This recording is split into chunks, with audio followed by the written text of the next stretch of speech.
From Wayne Hills High School in Wayne, New Jersey, the Yes Network presents the New Jersey Group 3 North Football Championship game. Today, looking to three-peat, it's the Green Raiders of Ramapo taking on the Wayne Hills Patriots. Well, hi again, everybody. I'm Barry Landers on what should be a great day for football. Originally, this game was supposed to be played at Rutgers, but because of the snow earlier this week, it's been moved here to Wayne Hills, which should even add more atmosphere to this storied rivalry. Taking a look at how these teams got here, for Wayne Hills, they survived a tough game in the quarterfinals against Passaic Valley, looked good in their semifinal win over Sparta, and for Ramapo, they have won impressively in their two playoff games, including their last win over a very tough opponent.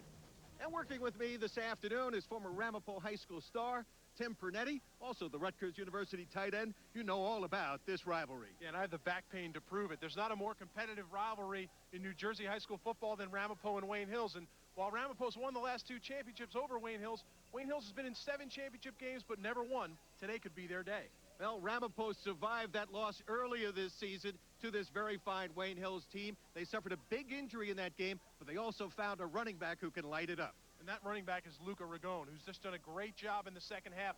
747 yards rushing and 8 touchdowns. In the playoffs, over 200 yards in 2 games and 3 touchdowns. He's really done a good job helping that Ramapo offense not miss a beat. Well, for Wayne Hills, they've been strong offensively, defensively. They can throw the ball and they can pass the ball. And they look for Greg Olson, both on offense to defense, to lead them. And why wouldn't you look for Greg Olson? As a pass receiver at 6'6" and almost 250 pounds, he's a huge target and he's a punishing runner after the catch.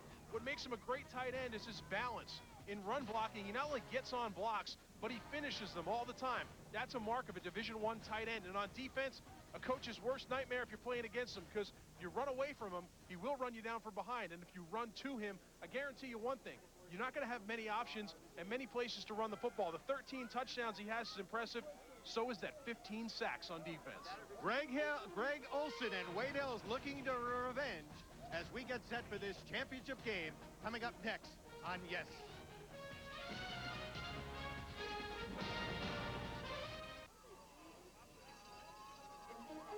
And the Patriots of Wayne Hills heading onto the field.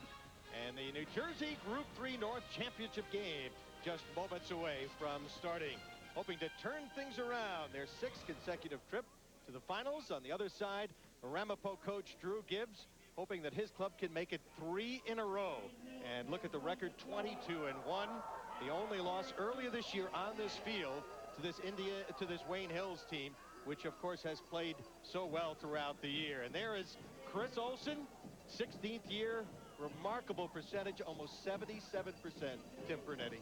And I guarantee you there's one win that he cares about more that he doesn't have, and that's a state championship win. They've appeared in 7 state championships, having not won and losing the last 2 to Ramapo, so this is familiar territory for them, but it's a perfect football day. You see 43 degrees, wind not much of a factor, the field conditions muddy, and the forecast partly cloudy. You were down in that field, walked that field, Tim. What kind of problems are we going to have today because of the field? Well, so far the field is just frozen, and I think the guys got out there and loosened up just to see what the footing was going to be like. But I think as the day goes on, if the sun peeks in and out, the field could get a little bit messy. In the middle already, you can start to see some moisture spots where it may be a little bit muddy, but it's going to be tricky. Players are going to have to play within themselves a little bit to feel out how they're going to be able to cut and run on this field early in the game. Tim, do the field conditions here today favor the offense over the defense? I think they do, because defensively you're consistently on your heels no matter what. The offense always has the advantage of knowing where they're going. They know the snap count, and the defense doesn't. But in pass situations, I think for Ramapo it's a big advantage because Kyle Rader is a speed guy. If he gets some of those defensive backs for Wayne Hills guessing and gets them to hesitate for a couple seconds, he may be able to burn somebody early in the game with a big pass play. And part of the big crowd here at Wayne Hills High School getting ready for this championship game, hoping that their home team can finally get off the schneid. And they will be kicking off. And deep to receive the kick is the dangerous Kyle Rader. And he's back there, standing back around the 10-yard line as this championship game is underway. Rader will watch this sail over his head. He'll slip as his foot goes into the end zone, and it's going to be ruled at the 1-yard line. Wow, what a turn of events. We talked about field conditions. And we're already seeing the effect of the field. I think Rader does the smart thing. The ball's over his head. He just chases it, thinking he's going to chase it into the end zone. When the ball doesn't bounce that way for him, he decides to pick it up and run, but he slips and falls. And you know the rule in high school football. Once you're down, you're down. You don't have to be touched by a defensive player. So far, this is going to be a challenging start for San Giorgi and the Ramapo offense. Michael San Giorgi, a senior. He's a pocket passer. They're spreading the ball around a little bit more to the receivers, and they start in real tough position.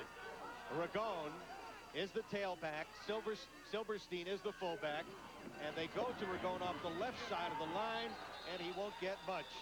As we'll take a look at the starting offensive line, and it is a good one. Andrew Salinger, Joe Barcelona, Nick Gattuso, and the rest of that line. Justin King's the biggest guy on that line, and playing a terrific football. And for the Ramapo club, the backs and receivers, Ragone, Rader, Sisler, and Nixon. Rader is their go-to guy as far as the passing attack, and Ragone, of course, the principal runner. All right, Rader's that speed guy out there. It'll be interesting to see if they try to get themselves out of a hole here with a big pass play early. 2nd down and 9. Look for possible safety here. They've got to get out of territory. Ragone again tries the left side of that line behind Justin King, and is stopped by Scott Possipil. Take a look at the defense, and it is an outstanding one. Olson, Otterbein, Ogden, and Shalari. The linebackers led by Adamo and Zambelli. And Chaz Lynn had 3 interceptions the last time these clubs played. Lynch, Bucci, and Monahan in the secondary on this Wayne Hills defense, which has forced a lot of turnovers this year. Yeah, they have, and they caused a lot last week, which was a big start. And you talk about a very critical point in a football game very early in the game. Ramapo's not been able to move the ball but a yard. Now here's a key 3rd down, because if Ramapo doesn't get the 1st down, Wayne Hills will have great field position offensively. Single setback is Ragone. Nixon lines up wide to the right, and they'll try Ragone. Fumble, loose ball, and Wayne Hills looks like they've come up with the turnover. We'll wait, as referee Jim Waterbug is right there. And no, they're going to say that it was recovered by Joe Barcelona for Ramapo. And what a break for Ramapo. Let's take another look at that one, Tim. And a close shave for Ramapo on that play. A missed exchange between San Giorgi, who slips coming out, trying to hand off to Ragone, but never gets the ball all the way into his gut. And I'm not sure how Wayne Hills does not come up with that fumble. That could have been a huge play. You see, he doesn't quite get to Ragone with the handoff. The ball ends up on the ground, but good job by Ramapo getting there. Now they have to punt, but their punter will have his heels to the back of the end zone. This is dangerous territory. That's Kyle Rader, number 9, averaging about 35 yards a kick. Has time to get it away, shanks it, and they're going to have great field position. It bounces back and will be down inside the 20-yard line or so. So it'll be 1st and 10, and what a break early in this game for Wayne Hills. And the play by Kyle Rader, trying to redeem himself with the kick, but trying to receive that opening kickoff and then stumbling down at the 1-yard line, put Ramapo in a pretty deep hole. But now Wayne Hills, as we said, has the advantage of excellent field position, and they do have a potent offense. Brendan Monahan is the quarterback, very heady, throws well on the run. He's a good pocket passer, and impressive numbers right there. 17 touchdowns, 13 of those to their big receiver, Greg Olson. Right now, they like to run the football. They've got a couple of great running backs. As right now on the Patriots sideline, you see Chris Olson wants to talk things over with the official. They're going to have their choice of course, their own ball to put in. And he's cleaning his feet right there, Brendan Monahan. Of course, they've got 2 tailbacks that could really hurt you. Chaz Lynn and Taurine Williams, and they alternate those 2. Yeah, and both guys are very effective, and Williams is a burner. Chaz Lynn has done nothing all year but make big plays, so I think you're going to see a lot of him today as well. They'll start out of the I. Dave Adamo is the fullback. That's Olson going in motion, number 4. Rolling to his right, looking to throw out of the backfield, incomplete, and it'll set up a 2nd down. Let's take a look at the offensive line, and it's a huge one. Scolari, Dominguez, Nolan, Domicelli, and Ogden. And there's the offensive line, as we mentioned. Williams, Adamo, Lynch, Olson, Busey, all in the skill positions. And they like to go to Lynch as well as an outstanding receiver. He's had 23 catches on the year. So it's 2nd down after that play misfired. Dallas Lynch lines up wide to the right. Taurine Williams is the deep back, as again Olson goes in motion, and they'll hand off to Williams off the left side, and he's driven out of bounds after about no gain by Sean Nixon. Excellent. Take a look at the by defense, Nixon. Tim, right here. And it's Silverstein, Koger, King, and Sisler up front. The linebackers are excellent. Salinger, Donlin, and Tinsley. And the secondary, which could be tested today, Nixon, Williams, Arnold, and Rader. And a guy to watch, Rader, with 8 interceptions in that secondary. Passing situation here, Tim. And they see Olsen split out left as a wide receiver. You get him out in a flex split. He's a big target. You can run on a quick slant. And on the quarterback keeper here, he thought he had a big space open. Monahan taken down by Andrew Salinger. And it'll be a possible field goal opportunity here.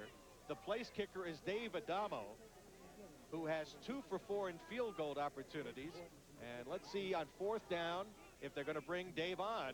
Looks like he is coming on to attempt a field goal here. And let's see if we can pick up the line of scrimmage here.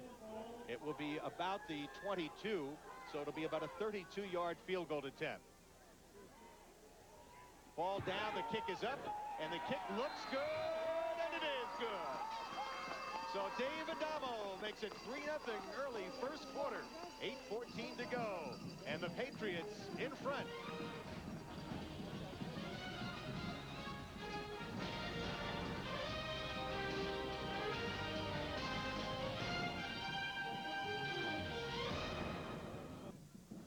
And we're back. Wayne Hills draws first blood. You know, the first time these two clubs played, Wayne Hills did a terrific defensive job. They held this high-powered Ramapo offense to 103 yards rushing and only 10 yards passing. And again, they took advantage of turnovers in that game. I guess you'd have to call this somewhat of a turnover, the bad field position resulting in the field goal. Yeah, but I think if you're Drew Gibson Ramapo, you got to be pretty happy you're just down 3-0.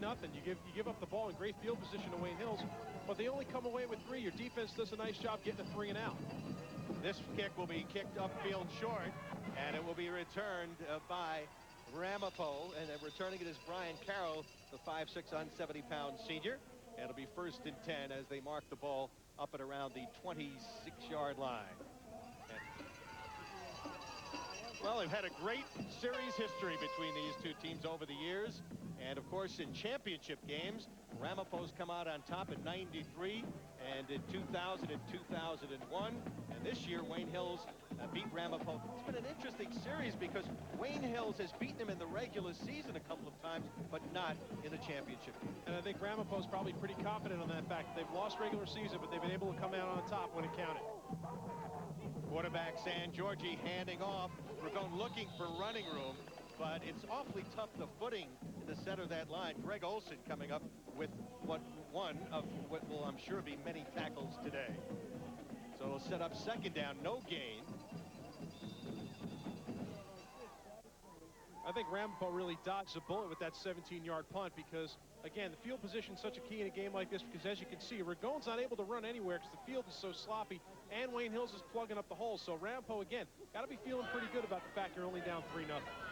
San Giorgi has a guy in motion. That's Nixon, and this is Nixon with the football, trying to turn outside, and will pick up maybe 3 yards. Brought down by Greg Olson once again, and you saw that ability of Olson to run sideline to sideline. Yeah, he's such a great athlete, and on that play he shows why, because he's able to track people down from behind and not quit on plays. I think that's the most important thing. And since we were down on the field earlier, the field has really changed. You can see guys not only slipping in the middle of the field and sliding around, but now to the outside. When Nixon takes that end around, he has some tough footing out there as well. So now the key, I think, is that Wayne Hills scored first. There may not be a lot of opportunities to score points in this game.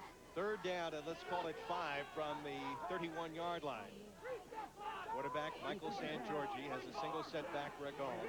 He's got twins to the left side, and Ragon will try to pick up the 1st down here, and will not, as he is stopped after a very short gain by Chris Zambelli, one of the inside linebackers, along with Dave Adamo, giving a lot of strength on that inside linebacker in the 4-4.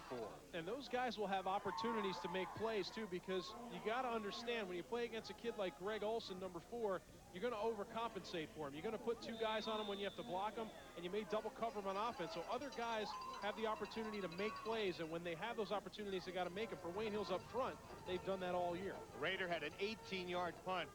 Remember, he had a kick from the back of the end zone. Will step forward and boot this one. Not a particularly good kick. Fair catch will be called for, and then the player ran right by it, and it'll set a 1st and 10. Timeout on the field. 6:03 to go. And right now, Hills on a 32-yard field goal leads it by a score of 3-0. Wayne Hills with its second possession. Good field position. 1st and 10 at the 43-yard line. And right up the middle, Taurine Williams will get about 6 yards. David Silverstein on the tackle. Williams is a speedster, averaging about 6 yards every time he's carried the ball. He's had 15 touchdowns. And didn't play the first time these two clubs played. That opened it up for Chaz Lynn to really have a great game. It's a nice problem to have two guys like that in your backfield. And Taurine Williams has come back after getting banged up midseason, scored 2 touchdowns in the semifinal game last week against Sparta. But I think he's going to do what they have to do to run the ball today. Just run straight up the middle. When you try to cut, you're going to slip and slide. 2nd and 4 at midfield. Goes off the left side this time. Picks up about 2, making it 3rd and 2. Kevin Donlin coming up from his outside linebacker spot to make the tackle. And Donlin could be a key factor in this game because first time he played head up on Greg Olson, held him to just 1 catch in that game. That's right, and the philosophy for Drew Gibbs and his staff was they were going to play man-to-man. They were going to shadow Olson every time there was a pass play, and they did that with Donlin. At the same time, they backed up Donlin with number 4, Ryan Williams, so they played that sort of yo-yo coverage on him where they had 2 guys follow him at all times. The difference, Barry, is when you do that, you're going to take one of your safeties out of run support, and they did that, and Wayne Hills took advantage with Chaz Lynn in the first matchup. Now 3rd and 2. Power eye backfield. And Williams has the first down as he cracks for about 4 yards to about the 43-yard line. Kyle Rader on the step. Nice job there by the Wayne Hills offensive line, especially the right side. They do a good job washing everybody down and getting a good push and giving Williams a chance to get 3-4 yards down the field. But you see they collapse the whole left side of the Ramapo defensive line, giving Williams a chance to pick up a first down. Dave Adamo with the lead blocker there, the 190-pound senior fullback. Adamo and Williams are the running backs as they work out of the eye. And they send Lynch in motion.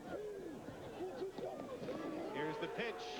Williams trying to turn the corner and effectively run out of bounds, but not before he picks up big gain. Sean Nixon ran him out. The first time we saw anybody get outside really in the game. Yeah, and for Ramapo, again, they're getting blown off the ball by the Wayne Hills offensive line's doing a great job. You see the left side of the line this time for Wayne Hills. Guys getting out in front and making plays, including David Adamo. The fullback gets out there and gets a push. And look at the Adamo just not quitting on his block. He gets out in front of his tailback, and he just continues on Nixon, takes him all the way out of bounds. Nixon's able to squeeze Williams outside. But so far, Wayne Hills up front doing the job. Taurine's brother Brian is at AIC up in Massachusetts. He was a starting tailback and did a great job while he played some football over here at Wayne Hills as they bring the chains in. And we have an outstanding crew headed by Jim Waterberg, who's the referee. And they'll stretch the chains right here. Okay, we're good yard short, all right? As you can see, about a yard short. So it'll set up a 2nd down and about, let's call it about a half yard or so. In case you're just tuning in, Wayne Hills took the early lead here on a 32-yard field goal by Dave Adamo.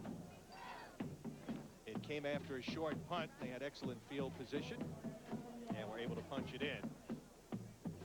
So far for Wayne Hills, Barry, I think, as we said, offensively, their offensive line's doing a good job. They're moving people around up front. And defensively, they had the advantage of some good field position initially on the opening kickoff, but they haven't allowed Ramapo really to get into any type of rhythm at all offensively. They've been trying to establish where going without any success. And the Ramapo offensive line the last couple of weeks had some pass protection problems, so we'll have to keep our eye on that as well. The strength of this year's Ramapo team has been their defense. The defense has been more consistent than their offense.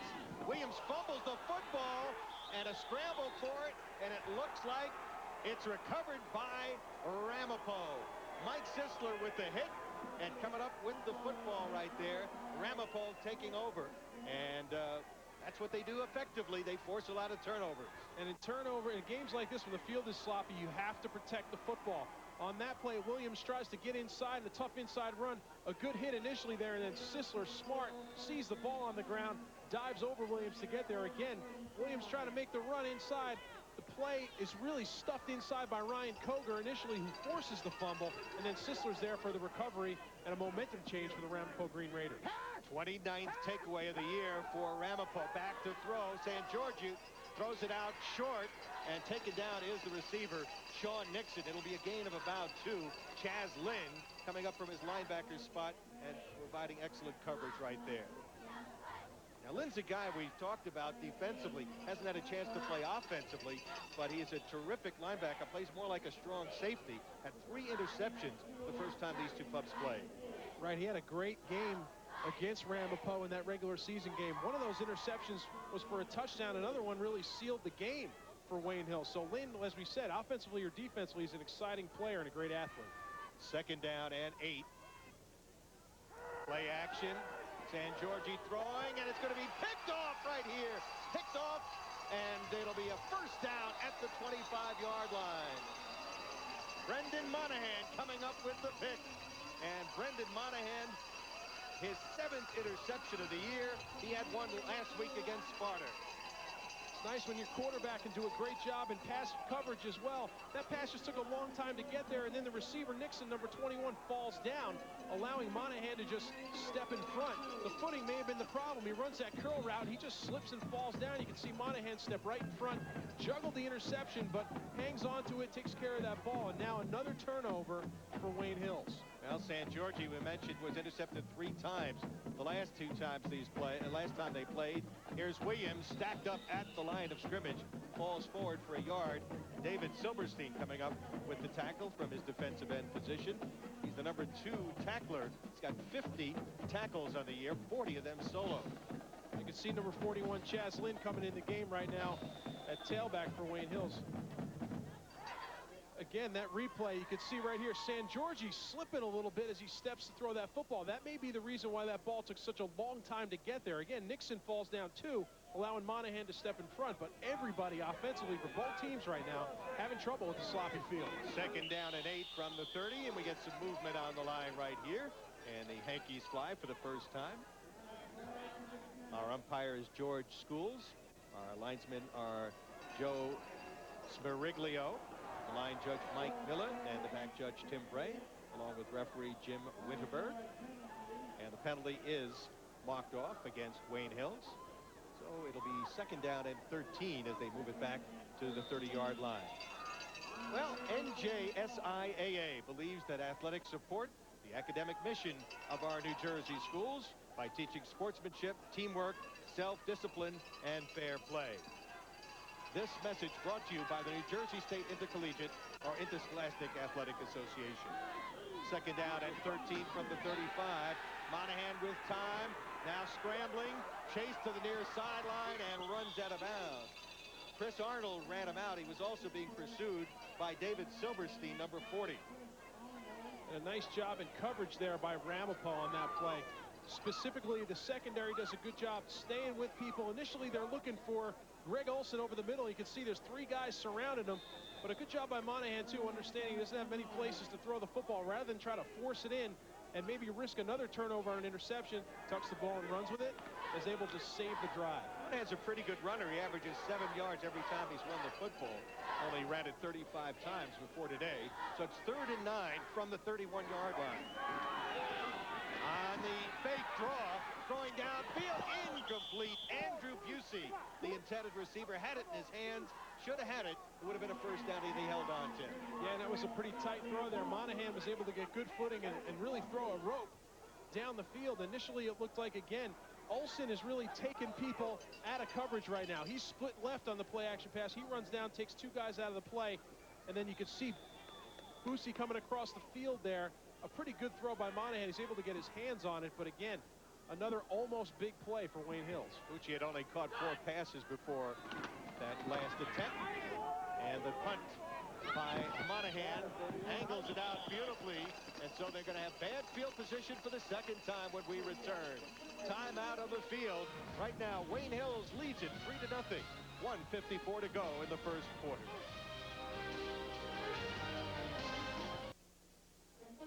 Friday night on Yes, join Michael Kay as he sits down on the 13th with number 13 NFL great Dan Marino on center stage.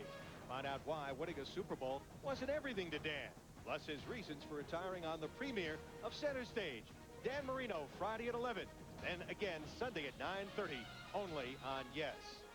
And right now for the 2nd time, they're going to start with inside their 10-yard line, this time at the 7. Ragone is the setback, and they hand off to Nixon coming around this side.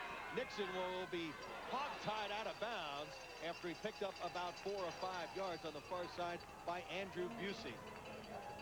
Busey does a good job on that play, at least stretching it out, not allowing Nixon to turn up the field. And that's a run I think Ramapo needs to take advantage of, because I think initially Ragone has not found much success inside.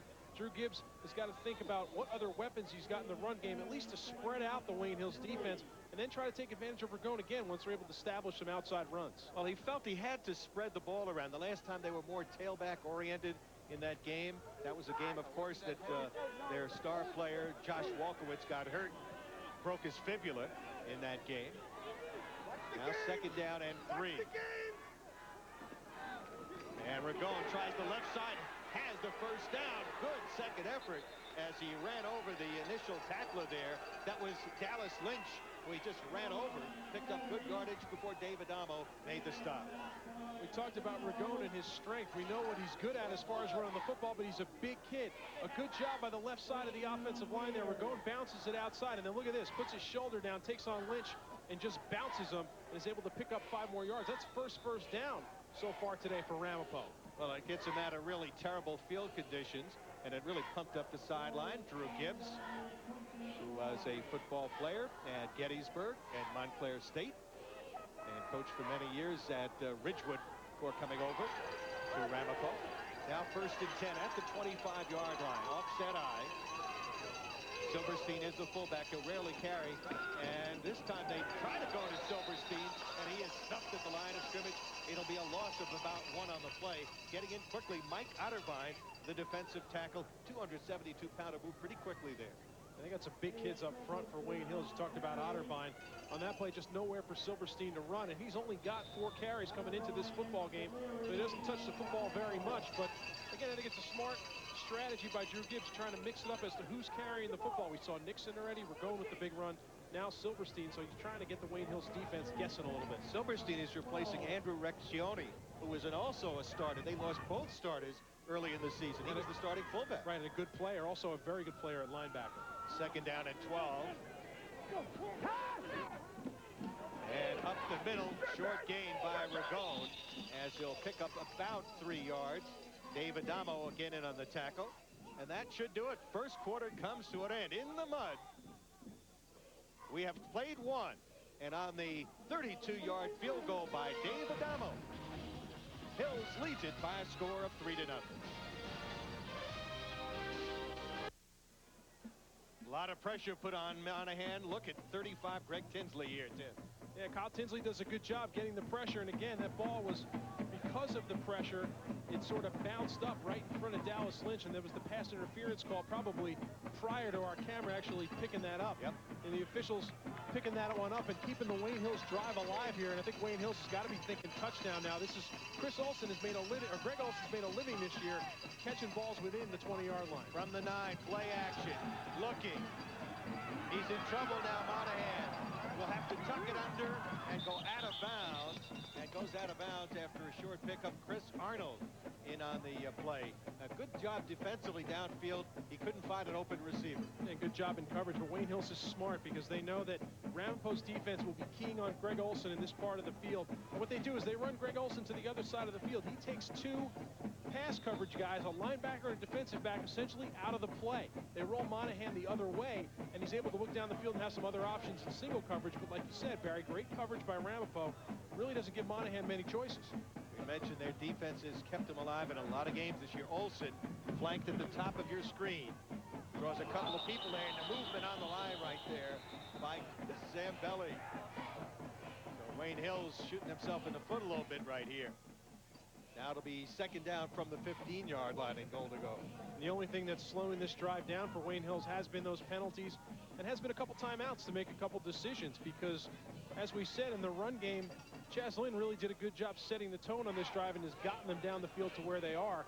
But the thing you got to be concerned about if you're Drew Gibbs is Greg Olson's been very quiet so far today. He's had a couple of key blocks, but he has not caught a pass. He only caught that one against Ramapo in the regular season, so you got to be wary of where he is. Everywhere he goes, they're double covering him so far in this game. Well, it was a great catch he made against Passaic Valley in the quarterfinals that saved their day in overtime. Caught a touchdown pass to win it, 27-24. From the 15, dropping straight back. Monahan dumps it off. This is Adamo. Adamo will pick up some yardage and picks up about 6 yards. See where they mark he went out of bounds. Adamo, a tough guy, has caught 13 passes coming into play today for a 96 yards. Just a quick flip to the outside there to Adamo, who's got some real estate out in the flat. He puts his shoulder down and he's gang tackled by the Ramapo defense, but another good misdirection play. Olsen is on the other side of the field, occupying 2 guys in defensive pass coverage. Adamo out in the flat all by himself, takes on Rader initially, then it takes a bunch of Ramapo players to get him out of bounds. Monahan 1 for 3 on the afternoon, had an interception earlier, and there is a look at Olsen. Lines up at the left side. They line up with twins. Busey going in motion from right to left. Lobbing it, looking for Lynch, goes up, and there's contact, no call, as he and Rader were going up for the ball. And you would think they would try to get either Olsen or Lynch down on this part of the field with that jump ball. This time they decide to go to Lynch, and a pretty throw there by Monahan. That's what you're supposed to do. He puts it up high. You want to give your receiver a chance to jump up. I think Lynch may have mistimed his jump a little bit, jumped a little bit too early, and then Rader is able to get between him and the ball and stop that play. Again, for Ramapo, their defense came up with a big play when they needed it. This field goal will come from the 15-yard line. It'll be a 25-yard attempt. Adamo kicked one from 32 yards earlier. Good snap, ball down. The kick is up, and the kick is no good. So the drive, which started at the 47-yard line, goes for naught. And Ramapo bends but does not break. They take over 1st and 10. And their sideline is pretty happy about that because, as we said, Wayne Hills does a great job on that drive, moving the ball down the field, chewing up a good amount of clock. And what Ramapo does at the end is they come up big with the play. 14 plays and 46 yards chewed up, 6 minutes and 42 seconds. And then Adamo, Mr. Reliable, normally comes in and misses the field goal. So for Ramapo, a new breath of life. The defense gets off the field and gets a rest. Their offense has got to do something now. They haven't had any success so far today. Well, I'll tell you, there's an unhappy coach on the sideline right there. Chris Olsen, his club unable to take advantage of the field position. And now Ramapo trying to get something going offensively. They've done very little today. It's similar to the first time these two clubs played, when they only gained 113 yards total offense in the game. All right, and San Giorgio's got to get into that huddle and settle this offense down and say, hey, you know what? These guys beat us in the regular season, but we're the defending state champions. We got to settle down. We got to run our stuff, and we got to do it right. We got to execute. So far, Wayne Hills on the defensive line and the offensive line has dominated this game. Ramapo's offensive line has got to step up. They got a capable back in Ragone, and they got a capable quarterback if they pass protect. This will be a key drive in this game going into halftime. Drew Gibbs taking over his club at the 20-yard line, 1st and 10. Ragone is the single setback. Silverstein goes in motion. Play action. He's got time. Looking and throws out of the sideline and making a fine catch is Rader. That's the guy they've got to get involved in the offense. He's the big playmaker on offense for them. And Rader does a nice job because there's good coverage there by the Wayne Hills defense on that play and good pass protection for Ramapo. San Giorgio has some good time back there, gets back, and he sets and throws the football. Rader just runs a quick hitch to the outside, but Rader makes the catch. Initially, he breaks that one tackle again, slipping and sliding on the field, but he's able to get up the field and put his shoulder down and take on a couple of Wayne Hills defenders on that play, including Adamo, the kicker, fullback, linebacker, whatever you want to call him, and pick up the first down for Ramapo. San Giorgio now 2 for 4, 18 yards from the shotgun, swings it out, complete to Ragone, has some running room down the sideline, lowers his head, and is driven out of bounds after a pickup of about 5. Andrew Busey on the tackle. Ramapo there on that play, another good job trying to get Ragone going a little bit. He's been sort of sputtering along in the run game. Here they use him as a pass receiver. They swing him out to the flat. How about the block by Kyle Rader there, number 9, who gives him a huge lane to get down the field. Takes a pretty big hit at the end, but again, that's a big play because Ramapo is starting to spread things out. They're starting to become a little more unpredictable, where a lot of guys offensively are starting to touch the football. 2nd and 5 for quarterback Michael San Giorgio, the senior. Ragone is the single setback. Nixon goes in motion. This is Ragone, and he's got nowhere to go. An excellent penetration in the backfield that time. Dave Adamo, one of the first guys to get in quickly and break up the play. Great job by Adamo on that play. Plugging the hole from that linebacker spot. He comes up and really doesn't give Ragone anywhere to go, but credit the defensive line as well, especially on the inside on that play. Paul Ogden does a great job at least keeping some guys off the linebackers, freeing his linebackers up to make those plays. Ragone's had no success running the ball inside. A little bit of success on a swing pass and on an outside run, but running inside has been something he's done really well so far this season. 7 carries, 15 yards so far today. On 3rd and 6, they operate from the shotgun. In trouble. And will be down. Fumbled the football. And looks like Wayne Hills has come up with it. He was in trouble from the very outset and coughed up the football. Dan Scolari may have been the guy to force the fumble right there. And Brendan Monahan coming up with the fumble. And Greg Olson makes the initial pressure and can't get his hands, but look at Chilieri, comes from behind and causes the fumble. He had a huge game against Ramapo during the regular season with 3.5 sacks and a safety. The reason being because when you key on a guy like Greg Olson, you got to commit 2 guys to blocking him. You're going to give other players in the defensive line chances to make plays. On that play, Chilieri does a great job coming down the line of scrimmage, running flat, and causing that fumble. So once again, Ramapo's defense tested here. Line of scrimmage is the 33-yard line. 1st and 10 for Wayne Hills, leading 3-0. Under 3 minutes to go. This time back in the game and slipping as he tried to make his move is Taurine Williams. Kyle Tinsley there to cover him up after no gain on the play. We saw so much of Chaz Lynn, who's actually coming back into the football game right now. On the last drive, a tailback, and Taurine Williams gets the first carry. He'll come out. Lynn had a lot of success on the last drive running the football wherever they decided to give it to him. So I think a smart move by Coach Chris Olson, trying to stick with what works. I'll give him a gain of 1 on that play as we look at Lynn, who lines up in the backfield. Single setback. Wide out to the left and right, double tight end. Hilly stumbling, handing the ball off was Monahan, and Lynn will go out of bounds after picking up 5 or 6. Chris Arnold ran him to the sideline, and the clock stops with about 2 minutes and 14 seconds to go in this first half of football. Wayne Hills holding a 3-0 lead. And this is Wayne Hills football right here. They run the football. They've done a great job doing that and running that scheme for a long time, and they complement it with the pass game. But you know what? They're not going to rely on the pass game a lot of times to win them football games. They think they have a good offensive line, a great tight end, some good blockers up there that can move people, and they can chew clock. Keep the Ramapo offense off the field. I think that's got to be the strategy. So far for Chris Olson and company, it's really working out well. Big 3rd and 3, and they take advantage of the field position. Lynn trying to get the first down, slammed down, and let's see where they mark his forward progress. He took a hit. I'll tell you this, Kyle Tinsley, who leads the club with 80 tackles, is some ferocious hitter for a 200-pounder. Yeah, Kyle Tinsley has really had a strong playoff as well. Unfortunately for him, he got there a little bit too late because Chaz Lynn is just continuing to make plays when he needs to make them. But Tinsley makes a big hit at the end. Good job by the right side of the offensive line for Wayne Hills, getting a good push and getting some people out of the way. You see the big hit at the end of the play by Tinsley. Tinsley had 18 tackles coming into this game in the playoffs. He had 7 against Wayne Hills in the regular season. 1st down and 10 at the 23-yard line. Lynn again.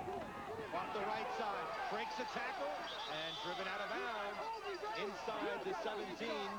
Sean Nixon ran him out, but not before he picked up about another 6 or 7 on the play. And he's just finishing off runs. He's not a big guy at 5'10 and 170, but once he gets that initial hole there, he breaks the one tackle by Silverstein, and then Nixon's got to take him out of bounds. But he's breaking tackles here and there. He's not breaking all of them. He breaks that initial one, and then he's able to pick up 5-6 more yards to get down the field. Lynn's got to be the guy the rest of this second half because he's doing a great job from that tailback spot. He was banged up earlier this year, had a concussion, sat out a while. Now 2nd down and 2. Here's Lynn, and met and driven back once again by Kyle Tinsley. Tinsley playing a terrific game at his outside linebacker spot. He replaced the great one, Blake Costanzo, who's at Lafayette College in that spot he was such a star in last year. And there's some good linebackers there at Ramapo, but on that play, Chaz Lynn doesn't have a chance to make that initial cut because Tinsley gets in the hole and actually gets in the backfield before Lynn has a chance to commit. That's shaping up into a good battle so far today. You see Tinsley chasing Lynn all over the field. He's laid a couple of big hits on him. That time Tinsley wins, but so far Chaz Lynn has won most of the battles. 3rd and 2. Under a minute to go. And the fake. The toss. It'll be complete to Adamo. Will it be enough for a first down? They were third and about 2. Andrew Salinger over there. And they may bring, nope, they're going to make it a first down. It is a first down, the short pass. They needed 2. They got about 3. It's not complicated for Wayne Hills. Run, run, run, and then pass when you need to. A great play action fake that works well because they've been running the football so much. They freeze the Ramapo linebackers. Salinger's unable to get to Adamo in time. Back to the live action. The fade pattern in the end zone. Lynch makes a great catch. Dallas Lynch wrestling the ball away from Kyle Rader. And Wayne Hills now leads it 9-0. And what a great catch on that play by Lynch, because I'll tell you what, he doesn't have any separation from Kyle Rader. That's another battle that's shaped up well so far today. A pretty pass by Monahan. Throws it up high again, gives his receiver a chance. Rader's got good coverage, but how about this catch by Lynch? Great concentration, catches it, juggling, coming down, and that's a huge play, the biggest play so far today of this football game. Third touchdown reception of the year for Lynch, and the kick by Adamo is up. It drifts to the left wide, and with 37 seconds to go in the first half, Wayne Hills strikes on the arm of Brendan Monahan to Dallas Lynch to lead it 9-0.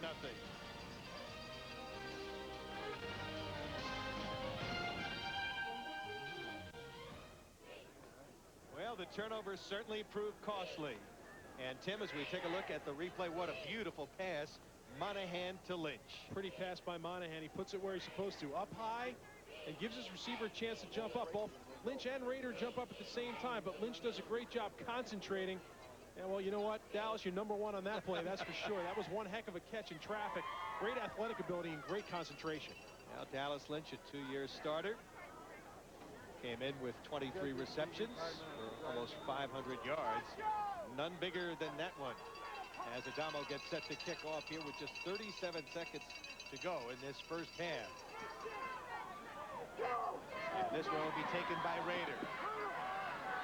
Rader will be driving upfield to try to pick up extra yardage. Got to about the 33 before he's taken down. So once again, Ramapo kind of shooting themselves in the foot.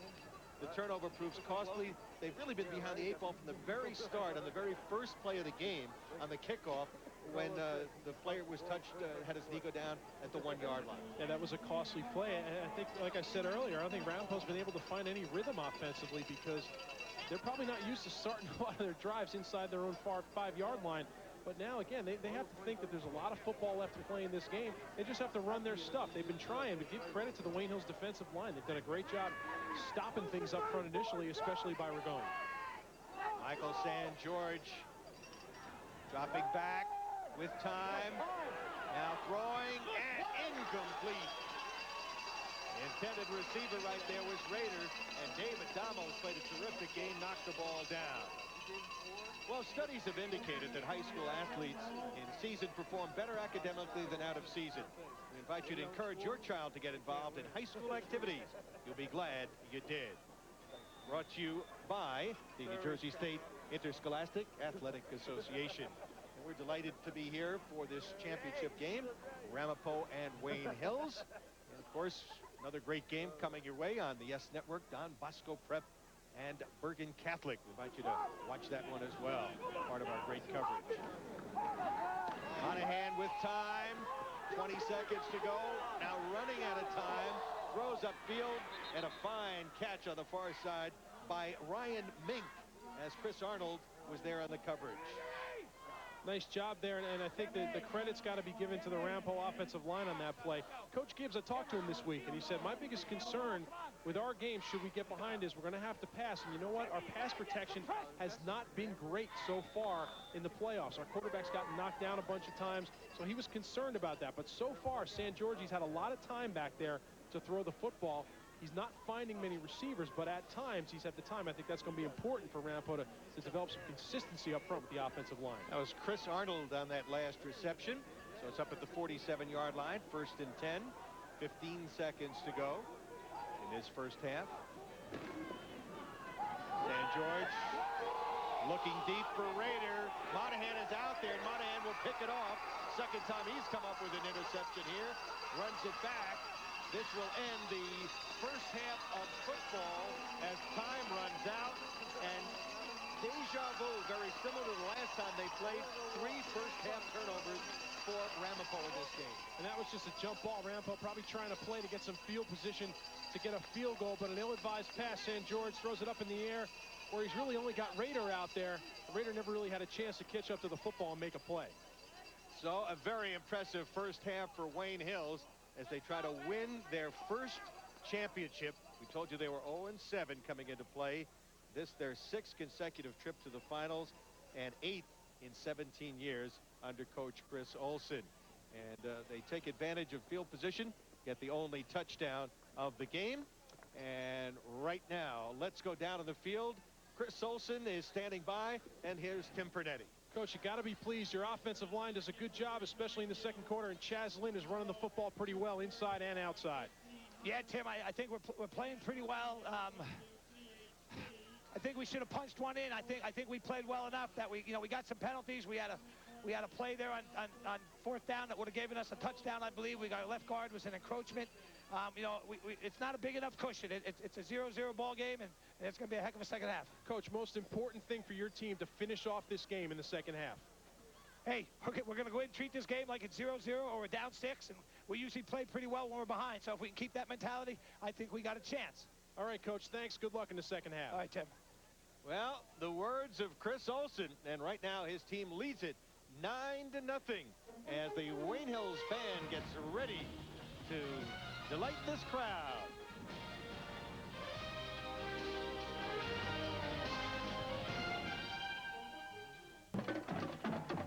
And back at Wayne Hills in Wayne Hills, New Jersey, a lot to cheer about as the marching band of the Patriots heads off after a fine halftime performance. And they've got a lot to cheer about because their team leads it by a score of 9-0. They try to win their first state championship. And right now, let's take a look at some of the first half highlights, Tim Pernetti. Well, it's been a sloppy day, which meant turnovers early. Ramapo was on the end of that early fumble by Chaz Lynn.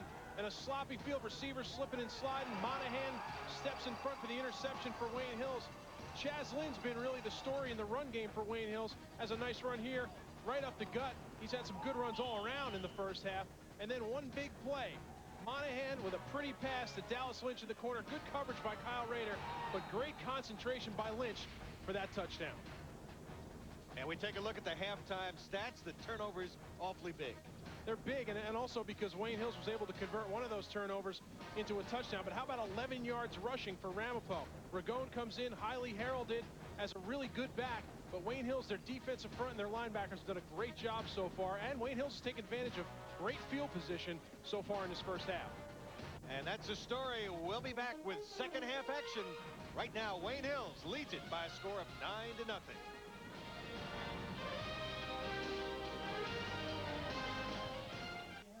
Just about ready to start the second half. Wayne Hills leading Ramapo 9-0. Standing by down on the field, Ramapo coach Drew Gibbs. Barry Landers along with Tim Pernetti. Tim? Coach, offensively, you got to be a little concerned. Offense really couldn't get in a rhythm. What did you tell them at halftime? We're just going to keep doing the things that we've been doing. I thought our offensive line did a great job of protecting the passer. Our underneath routes, we had trouble with footing, and I think we get that squared away, we'll be all right in the second half. Now, the last 2 state championships Ramapo's won over Wayne Hills. You've been down at halftime, made some big plays late to come out on top. You guys got to be feeling confident in the second half. We told our boys it's 10-9 or 14-9. We're going to go get to work on it. All right, Coach, good luck in the second half. Thanks. And a reminder that coming up next on Yes, the New Jersey High School Football Championships continue as #1 Don Bosco Prep takes on #2 Bergen Catholic in the biggest high school game in New Jersey. Championship high school football continues next, only on Yes. Well, as you mentioned, Tim, and talking to Coach Drew Gibbs, they've had a history of coming from behind, and that's something you can always bank on. But this Wayne Hills team playing very tough defensively, just as they did the first time they played.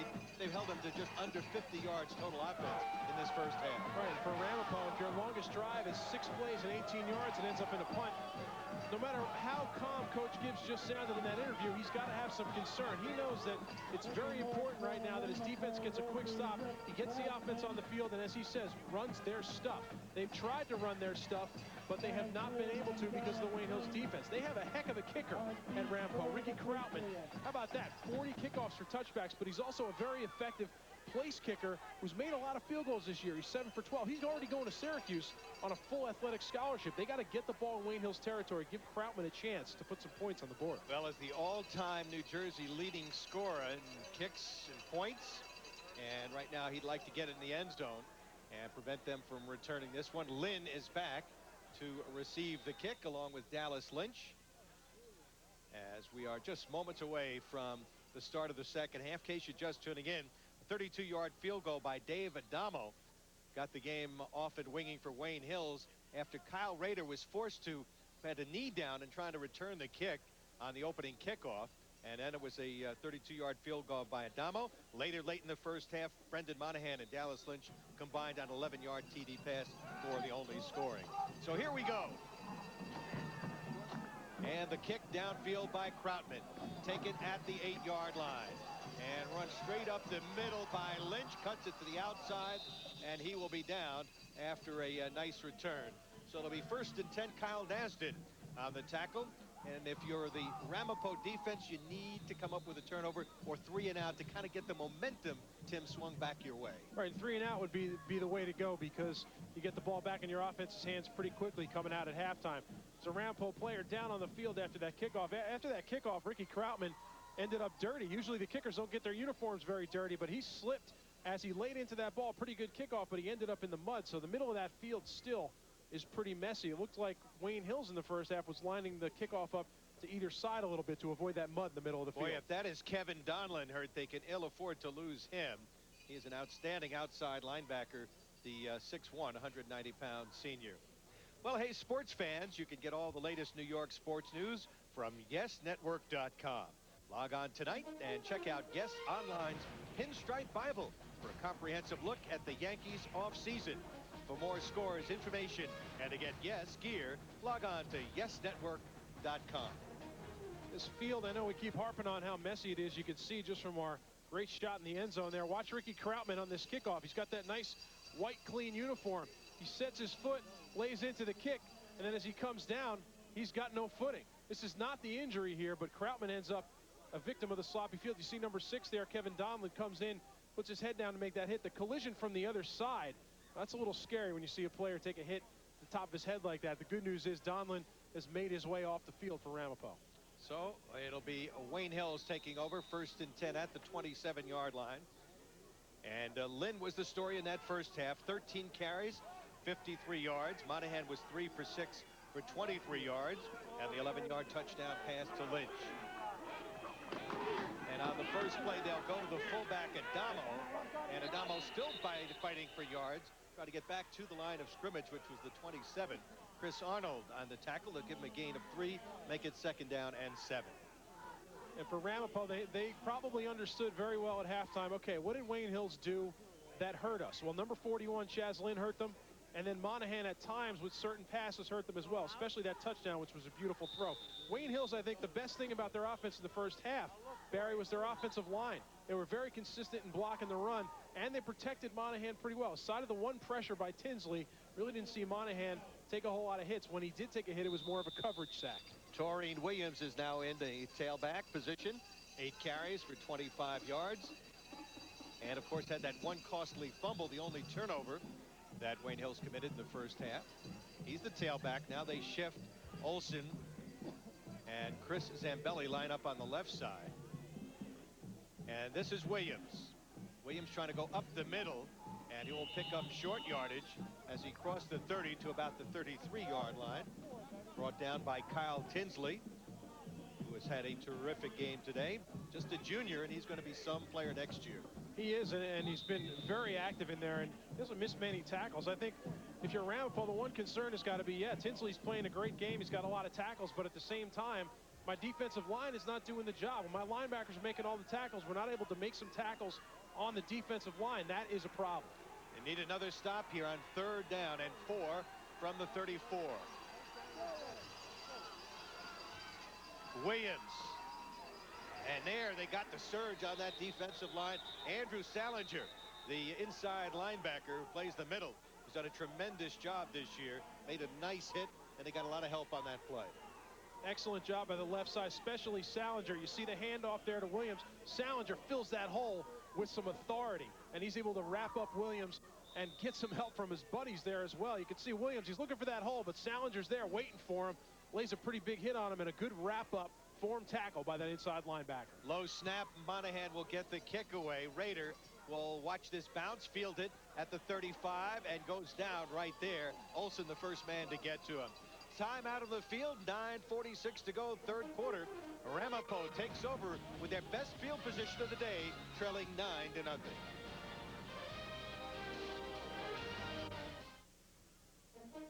And a reminder that high school sports activities provide its participants with many of life's positive values. Support your local high school program by your attendance at some of their contests. Brought to you as a public service by the New Jersey State Interscholastic Athletic Association. From the shotgun, San Giorgio handing off to Ragone, and Ragone will go nowhere.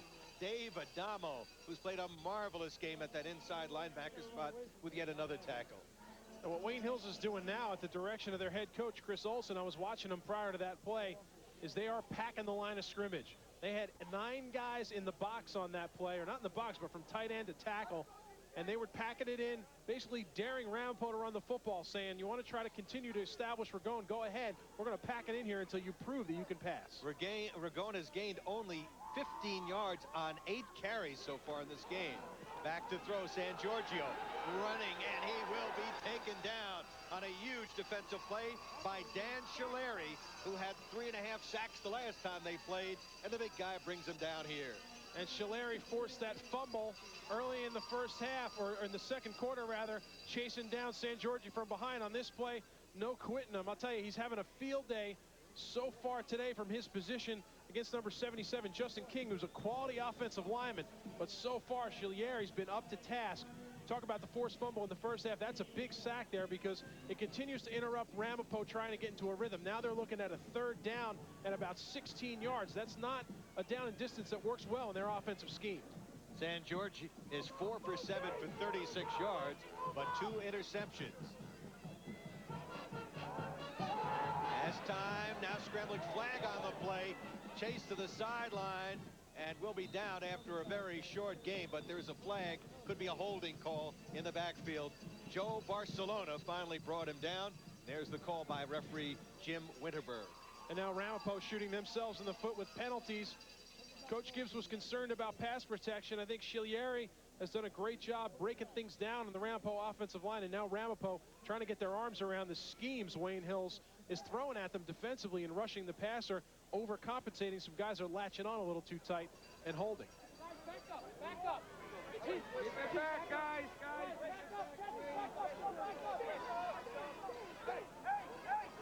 Wayne Hills defense, we've been talking about it all day, and none better exhibited than what we've seen here early in the start of the second half. They've done a good job because they've been very active. They're getting plays from a lot of different people. You can see how active they are in the secondary. Monahan with the interception that turned into a big play very early in the football game. And then they're chasing down San Giorgio wherever he runs. Scileri, that's the forced fumble I talked about. And then again on this sack, no quitting this kid. He had a big game against Ramapo in the regular season, and he's obviously excited and up to task, taking on that role again as the defensive leader. There you see him there, number 58, 6'3", 220-pound senior, whose brother was quite a player here, and then is now playing at Johns Hopkins Division III football. 3rd and 31 from the 14-yard line.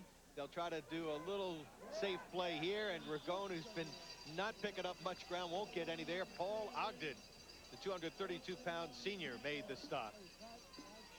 And now Wayne Hills will have the advantage again, most likely, of good field position. And they got to be careful, Ramapo as well, with their coverage, because Dallas Lynch is back there as one of the punt returners, and Chaz Lynn, 2 dangerous guys. But Dallas Lynch, he's got a great average, how about 19 yards per punt return, and he's brought one back for a touchdown this year as well.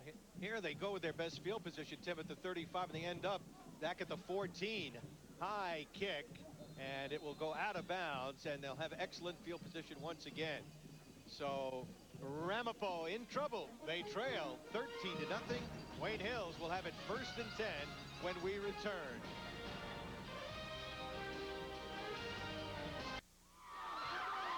Well, it's been all Wayne Hills, and the cheerleaders have had a lot to cheer about. They lead it 9-0 with 7:29 to go in the third quarter. And a look at some of the history of Wayne Hills. And they lost, of course, a 7-0 back in '91, and lost to Ramapo, lost to North Bergen, and of course the last 2 years trying to avenge those losses to Ramapo. So they've lost to Ramapo 3 times in this state championship game. That's a tough thing, too, to think about. And I think for Wayne Hills, they probably haven't had to think about it today because they've been ahead and played well. But if you get behind against Ramapo, you're probably thinking, well, here we go again. Play action. Here's Monahan. Now in trouble. Chased and throws on the run. Nice tip away that time by Chris Arnold as he deflected the pass. And they're going for Greg Olson, the big tight end who's running that crossing route across the field. I'll tell you what, it's going to be, you're going to have a pretty good quarterback to get the ball to Olson. He just wants a catch so bad. He gets across the field. He's got some open space. But now look at the convergence by the Ramapo defense. There's going to be 3 guys out of her picture there. You can see the tip ball by Arnold. But Olson really trying to get his first catch today, trying to get involved in the offense a little bit. He's such a big target. When he runs that crossing route against zone defense, he just sort of settled down a little bit in that spot of the zone. He could make that big catch and get down the field. But he's working hard in the run game. That's been important because Chaz Lynn's had some success thanks to his tight end. A lot of people don't realize how fast he is. He's got 4.6 speed and almost 250 pounds. Here's Lynn. Look at the block by Olson as he knocked his man down. And Lynn finally shoved out of bounds after he picked up 5 yards, knocked out by Sean Nixon.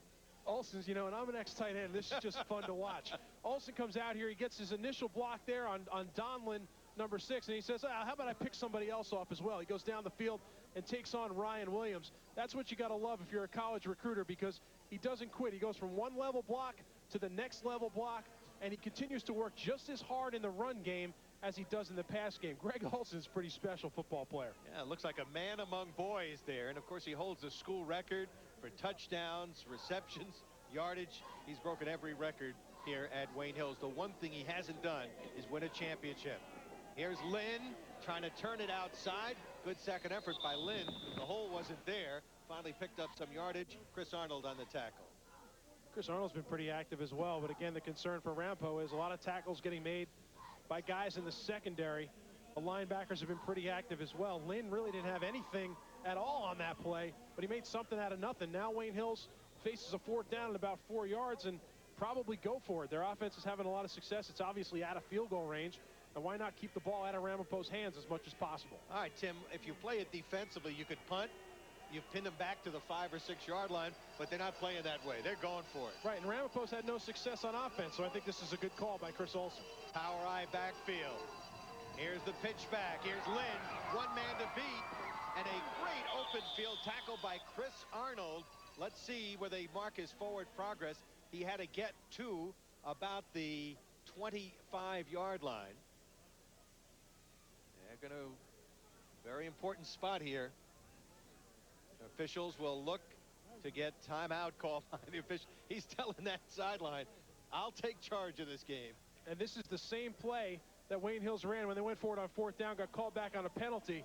And Lynn fumbles that ball out of bounds, actually a yard ahead of him, which is going to help him because the 1st down is going to be right around where he fumbled the ball. Great open field tackle there, though, by number 5. Chris Arnold does a nice job because Lynn, if he gets to the outside, will probably be able to take that ball up the field for about 5 more yards. Stretch the chains, as you see along with us. It is a 1st down. So I guess when things are going right, they're going right. They are. Even when you fumble the football, you fumble it out of bounds right at the right spot, so you're able to get the 1st down. Here's a look at Chris Arnold, who replaced Luca Ragone at that safety position. Once Ragone became the starting and only really tailback they had, Chris Arnold took over. Of course, you got to feel for Josh Walkowitz. He's on the sideline on the other side. How badly he wanted to play in this game after getting hurt in the first time they played on this field against Wayne Hills. Right, the biggest difference between Ragone and Walkowitz is a very explosive back, and Ramapo has sure missed that. 1st and 10 from the 25. Bucci went in motion. And here is Williams off the right side, and he's slammed out of bounds after a short pickup.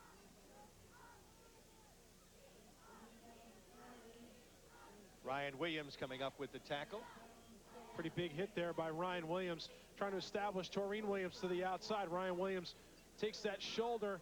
sees Taurine Williams putting his down, so he matches him up, and that's a pretty good collision there on the outside. It's been a pretty physical football game down there so far today. A critical moment in this game, Tim Pernetti, because the way this has been going, Wayne Hills puts another score on the board. This one could be history. Yeah, I think because Ramapo, offensively, they haven't done anything. If they get down any further, then they're going to have to start reaching very deep into their pass game, which they haven't done very much of well today. Zambelli and Olsen shift to the strong side of the left side. They'll go to the right side, and here's Williams trying to pick up yardage.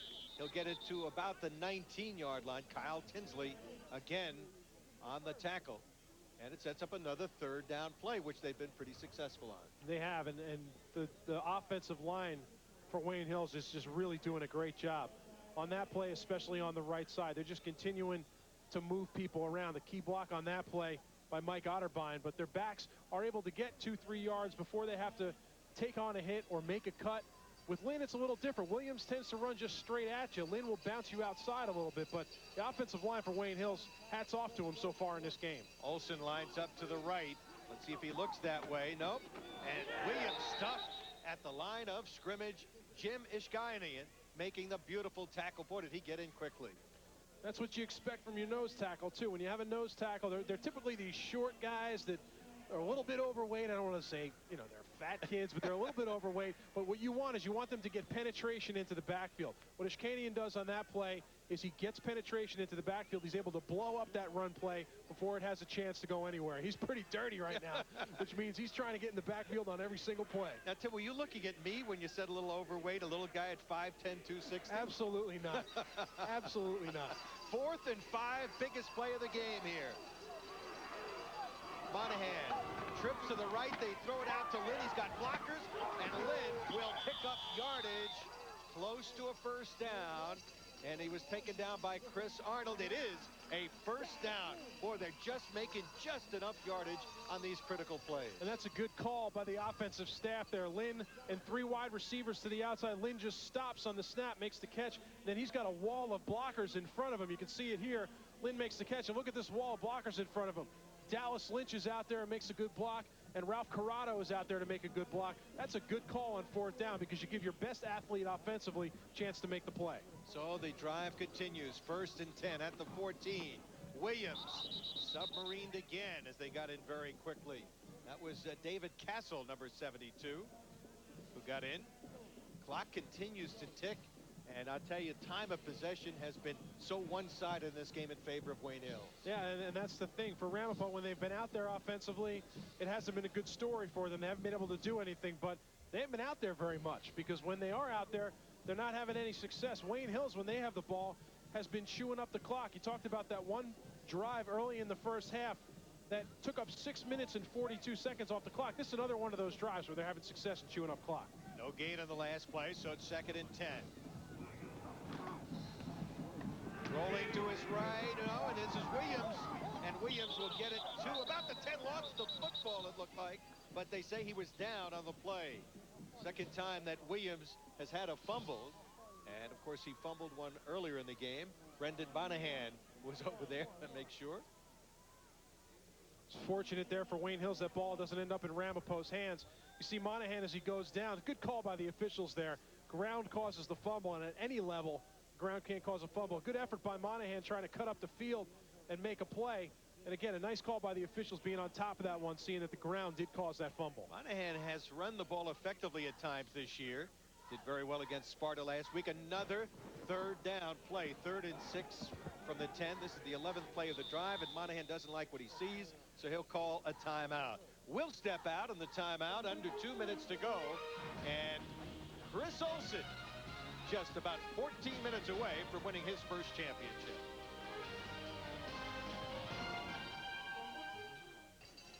Barry Landers along with Tim Pernetti. 1:54 to go, 3rd quarter, and another big 3rd down play with 3rd and 6 from the 10-yard line. Lynch goes in motion and rolling in trouble. Monahan down the sideline. Monahan run out of bounds and around the 6 by Mike Sisler, but there is a flag back in the backfield. And hold everything right here as the officials will confer. Referee Jim Winterberg. It is holding against Wayne Hills. What a huge penalty that is. That is a big penalty. And I think it also goes to show that Monahan has a lot of time initially on that play, but he's got nowhere to throw the football. Ramapo's doing a good job defensively in coverage, forcing Monahan to make a decision to run the football. He had absolutely nowhere to go. Ramapo's not even thinking about Wayne Hills scoring here in this game sort of being out of reach. Ramapo is going to continue to play the way they've played on defense, which is tough. Try to get their offense the ball back, because weirder things have happened. I'll tell you, Ramapo's been down the last couple of years in this game very late. In 2000, it took a play on the last drive of the game with less than a minute to win it for Ramapo and then coach Mike Mielo. So anything can happen at this point. 3rd and 16 from the 21. Monahan has 3 wide receivers to the left. He'll try to go it on his own and won't go anywhere. Justin King making the stop. So they try to spread the field there for a little bit of a quarterback draw, perhaps. And they're going to have to either punt here or try a long field goal. Adamo is in the game. And, of course, he kicked a 32-yard field goal earlier. This will be about a 38-yard field goal. Let's see where they mark the ball. The ball's at the 19-yard line. So it'll be about a 26 from the 26. Tell you what, Ramapo gang tackling on that play, and they needed to get the stop. Adamo's a straight-on kicker, which is better for your footing on a sloppy field. 36-yarder. It is up, and the kick hits the crossbar and drops over. How about that? Just enough. Sat on the top of that crossbar and oozed over. Oh, it's your day. It's your day, Barry. I'll tell you, Adamo, as I said, when you're a straight-on kicker, that's a little bit better. You don't have to worry about footing as much on a sloppy field because you're not coming in from an angle and then planting your foot on that angle to make the kick. Adamo comes straight in. He gets good leg on it. It looked like it was going to maybe run out of gas. It hits the crossbar and then bounces in. Like I said, when it's your day, it's your day. Well, this guy, Dave Adamo, is one of the captains. He's played on teams that have lost 2 years in a row, and he is second on the all-time list on tacklers behind defensive end Ryan Neal, who plays over at Rutgers. You see again, Adamo, the big kick straight on. He gets good air under it. Greg Olson's willing it in there, saying this one's good. Then they're going to see the bounce off the crossbar, and there's the reaction saying, yeah, we knew it all along. Some of the offensive linemen looked like they doubted it a little bit, but Greg Olson never doubted it for a second. Well, Dave Adamo, and you see the fist raised there by his coach, who's got to feel pretty good about it. Chris Olson. It's now a 12-0 ball game, so they need 2 scores here. Ramapo with 1:01 to go, and they need a return here. Rader will take this at the 16, up the middle, and he will drive forward and cross the 30 to about the 35-yard line. About a 19-yard return for Kyle Rader. So with under a minute to go, the pressure is on. Well, complete Nets coverage continues this week on Yes, starting with the Nets pregame Wednesday at 6:30 when the Portland Trailblazers come into town. Then Friday at 7:30, Michael Jordan and the Wizards visit the Meadowlands. And finally Sunday starting at 5:30, the Nets head into Detroit to play the Pistons. For the NBA's best, it's nothing but Nets, only on Yes. Well, Ramapo got a big task ahead of him, and right now it's up to quarterback Michael St. George. Ragone lines up as the single setback. And play action. St. George looking up the middle and in and out of the arms of Nixon, the intended receiver. Great effort by Nixon, Sean Nixon, the outstanding lacrosse player. Dallas Lynch was covering on the play. And that was a pretty pass on that play by St. George, who got hit pretty good after he released it. Nixon, nothing fancy from his split position, just running a straight post route. St. George, as you see, takes a big hit there after the play, but he's able to put that ball on the money down the field, and Nixon's got a chance. You really can't throw this one any better. Nixon gets his hands on it. Let's give credit to Dallas Lynch there. Great play after the ball hits Nixon in the hands to break up that pass. St. George is 4 for 8 for 36 yards and 2 interceptions. 2nd and 10 from the 35. Slot to the right. Now hand off to Ragone. Tries to turn the corner. Slowed up and then taken out of bounds. Dallas Lynch will take him out of bounds. Initially slowed up by Scott Possifil. It's a great job in the pursuit on that play. The run support's done a great job. Ragone gets to the outside initially. You maybe see some green field, but that doesn't last for long. The run support does a good job. He breaks the one tackle, but Lynch is there to force him out of bounds. Not a lot of real estate so far for Ragone to run, no matter where he's run, inside or outside. Well, this West Hills defense has been outstanding all day. And now at a big 3rd and 6 from the 39. Double tight end, play action, looking. He's got radar and throws upfield, and it's going to be ruled incomplete. And upset that he didn't get the call was the receiver right there. And that was Ryan Williams now being employed on offense, and it goes incomplete. And Ryan Williams got a face full of field on that play, making the effort to make that catch. Take a look at it. St. George again gets pressured, but manages to get that throw off. A great effort by Williams to lay out to try to make that catch. But as you can see, he's bobbling that football coming down. Oh, I don't know, but it looked like to me he was bobbling the football coming down. These officials, I tell you, I hate to be an official. His hand may have been under it, because these officials, they get one look at full speed. A couple of those officials slid and fell down behind that play because of the sloppy field. So even the officials aren't immune to the mud. Well, they're doing their very best today. Kyle Rader will kick this one away high, end over end. Fair catch will be called for by Lynch. And once again, they'll have pretty good field position right now with 28 seconds to go. Wayne Hills will take over 1st and 10 as they lead in this ball game by a score of 12-0. Well, NJSIAA provides 33 state championships in different sports for boys and girls.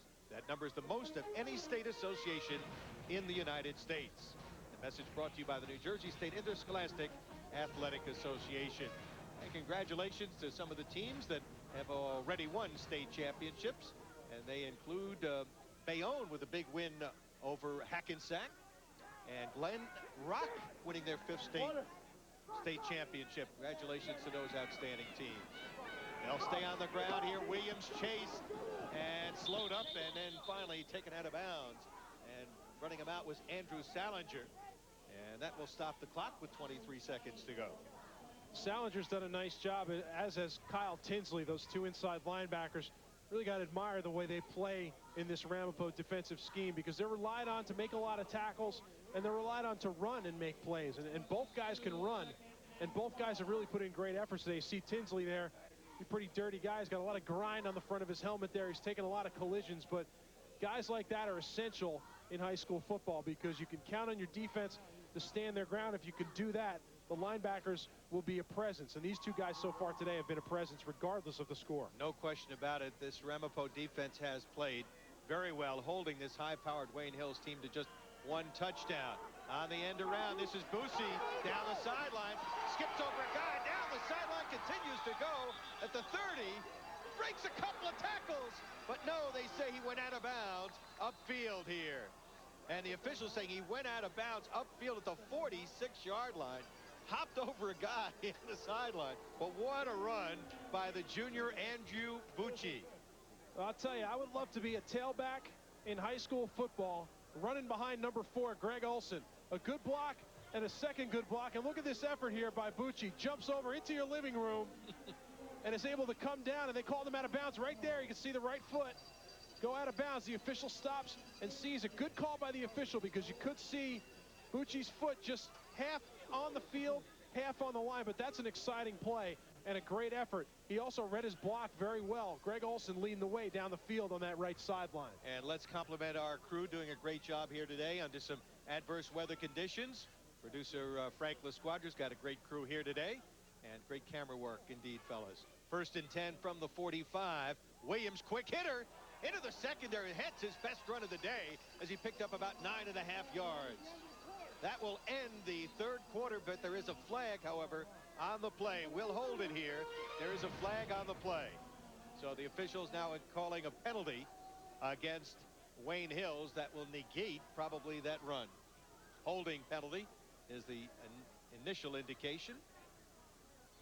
And there it is by referee Jim Wittenberg. It was the best run for Taurine Williams of the day, Tim. Yeah, quick hitter right up the gut, and that's what Taurine Williams has done most of the year. He's able to get through the line of scrimmage, pretty explosive fashion, get through that line of scrimmage, and then make a play once he's able to make that initial cut. I think if you're Drew Gibbs, one thing you got to be concerned about is, I have good linebackers, I got a good defensive line, we're playing okay, but my defense has been on the field this entire football game.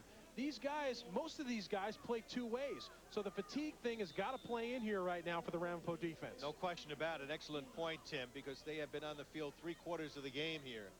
Well, looks like it'll be first down and 15 at the 46. This will be the final play of the third quarter. There's no time showing on the clock. Monahan on the keeper, looking to go outside, in trouble, nowhere to go, and we'll get maybe back to the line of scrimmage. Ryan Koger coming up on the tackle. That is it after 3. The Patriots of Wayne Hills, looking for their first state championship, have a 12-0 lead over their arch rival, the Green Raiders of Ramapo.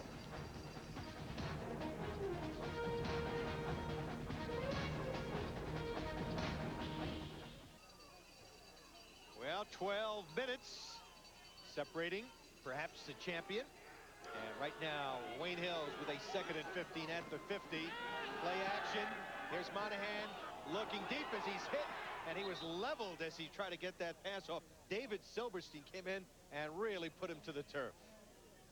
And he probably realized, Silverstein, that is, a lot of guys on that defense I haven't talked about for Ramapo. He gets a good pressure there on that play on Monahan and really alters the way which Monahan throws that football. He's not able to get it off with any sort of crisp fashion. He certainly doesn't throw a spiral on that play, but for Ramapo, I think they got to be concerned because Wayne Hills, they have that lead, but now their offense is really continuing to control the clock and the ball. They're probably going to look for a big play to try to put the Ramapo defense even further back on its heels.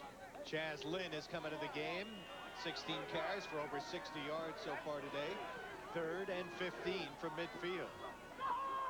Monahan fakes the draw, looking. He's got Bucci downfield and just overthrows him. Bucci had beaten his defender, and the pass just slightly out of his reach there, Tim. And that was a pretty throw, and I think the thing that makes that play is Chris Olson talks to Monahan on the sideline, who can't believe he overthrew that. The thing that makes the play is the play action fake. It was a great play action fake that froze the linebackers and the guys in the secondary, allowed Bucci to get down the field past coverage, but Monahan just a little too much mustard on that throw. Ryan Williams is down on the field at the 20-yard line, shaken up on the play, being attended to by the staff. And there's a look at Ryan, the senior, graduating. And I'll tell you this, Ramapo defense, we've given credit to Wayne Hills defense, but it's played a terrific game. Time out of the field will return with the score Wayne Hills 12 and Ramapo nothing.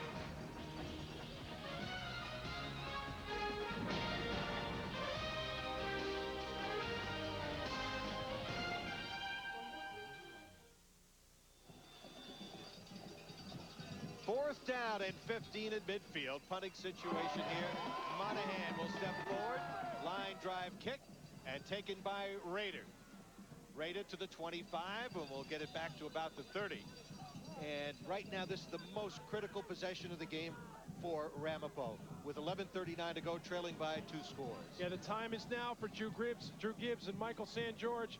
They got to get something going offensively, and if there's anything that he has in his bag of tricks that may juice a little momentum offensively for their team right now, now is the time to pull it out, because they have to get a score. They have to come away with a touchdown on this drive and then put the pressure back on Wayne Hills, because defensively right now in the second half, Ramapo's done a pretty decent job. The time of possession you talked about, Barry, yep, 23 minutes and change for Wayne Hills and only 12 minutes and change for Ramapo. Well, Michael St. George, the senior, a lot resting on his shoulders. Now they'll try to go to Ragone, the super sophomore, and Ragone will get 4 very tough yards. Dave Adamo brought him down, but the clock continues to tick. St. George so far in the afternoon has been intercepted twice. He's 4 for 9 for 36 yards, and you know, the last time they played, he was 2 for 14 in that game and was intercepted 3 times. Right, and the same sort of situation happened in that game where Wayne Hills jumped out and Ramapo really was unable to get into a rhythm offensively, and then the Walkowitz injury, and everything sort of went downhill from there. 2nd and 6 from the 33. Quick drop, pass out over the head of the intended receiver, Kyle Rader, as he didn't have a whole lot of time to get that pass off, as he was pressured by the defense. Mike Otterbein putting a little pressure on the quarterback. But you still see the Wayne Hills fans probably smell it a little bit right now, because with 7 state championship appearances and no championships in the trophy case, I'm sure nobody wants it more than the fans as well. But for Ramapo right now, they're still trying to reach and chip away a little bit offensively when they got to try to make a big play, I think, right now, try to spread the field a little bit, give Rader a chance down the field to try to make a big play. On third down, they send Nixon in motion. They hand off to Nixon. Nixon with Monahan coming up from the secondary saying, you're not going anywhere. What a game Monahan has played at both ends of the field. See, I love high school football because your quarterback is playing run support safety back there, and he's coming up and he's making hits and making plays. You see Nixon, he's run this play earlier in the game. This time Monahan says forget about it. Perfect form tackle, gets his head out in front. You got to love it when a quarterback in high school is playing defensive back and mixing it up. But all the run support for Wayne Hills there. They stretch the play out. You see Greg Olson chasing the play as well. Probably fortunate for Nixon that he met Monahan and not number 4, Greg Olson. High snap. Rader will get the kickoff. High kick. Fair catch will be called for at midfield. And once again, Wayne Hills in command. They'll have a 1st and 10 when we return. They lead it 12-0, and the fans can really feel it.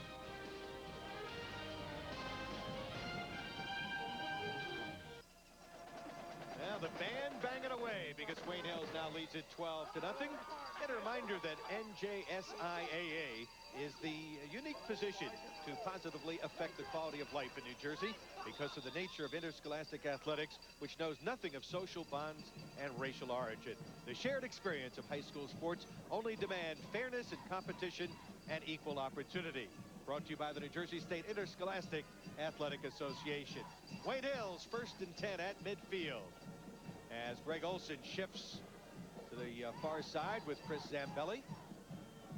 And they'll try the near side here. And this is Williams. Got a block from Adamo and goes out of bounds after picking up about 7 yards on the play. Run out by Kyle Tinsley.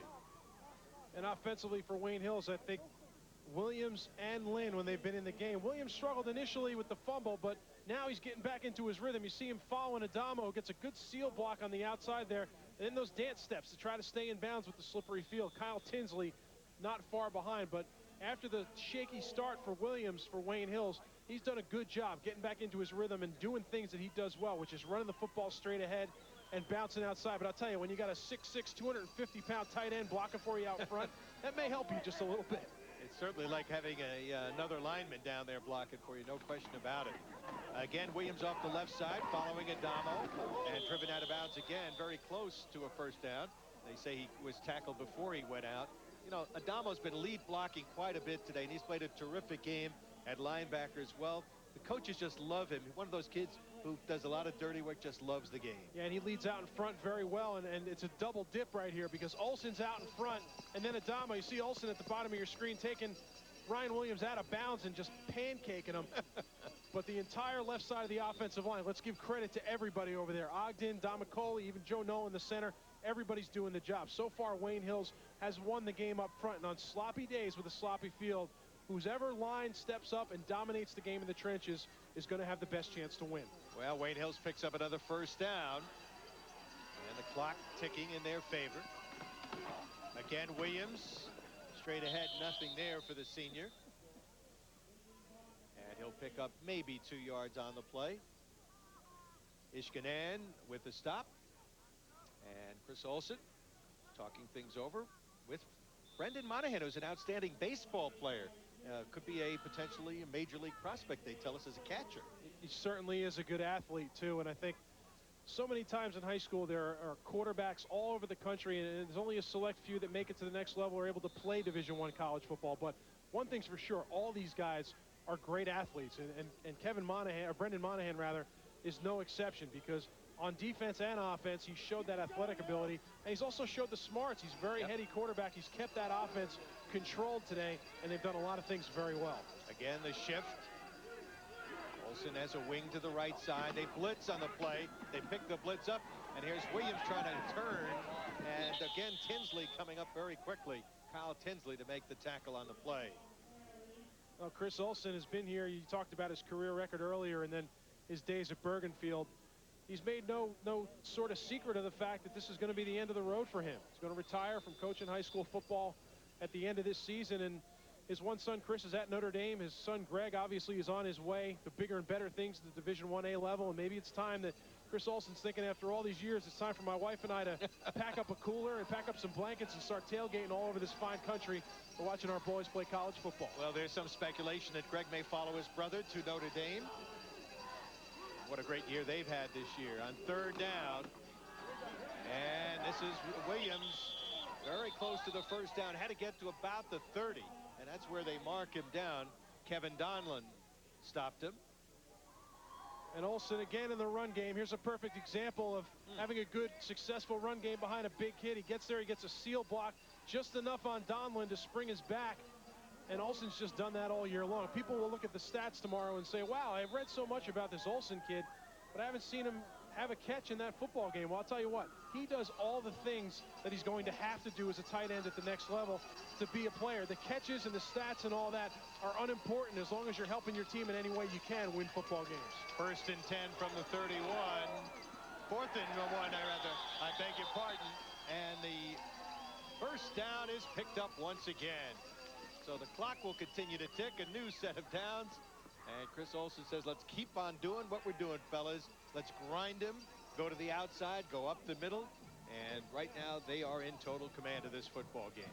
And the last series we saw Chris Olsen and Brendan Monahan try to go for the big play. A couple deep passes down the field to try to really put this game out of reach. Now, Chris Olsen's smart enough to say, let's stick with what we've been doing well all day today, which is run the football. Our line is doing a good job. We're challenging the Ramapo linebackers, and that's what they're going to stick to the rest of this game. Dallas Lynch lines up at the top of your screen as a wide receiver. Keeping the ball is Monahan, and he will be down after a pickup of about 5 or 6. They say he's down inbounds.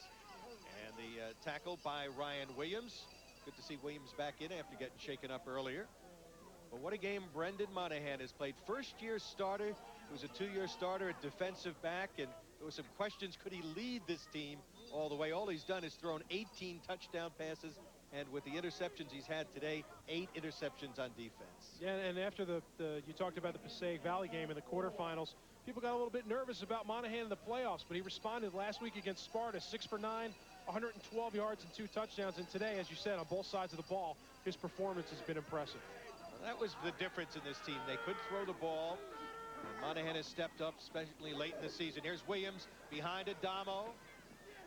And they string the play out nicely.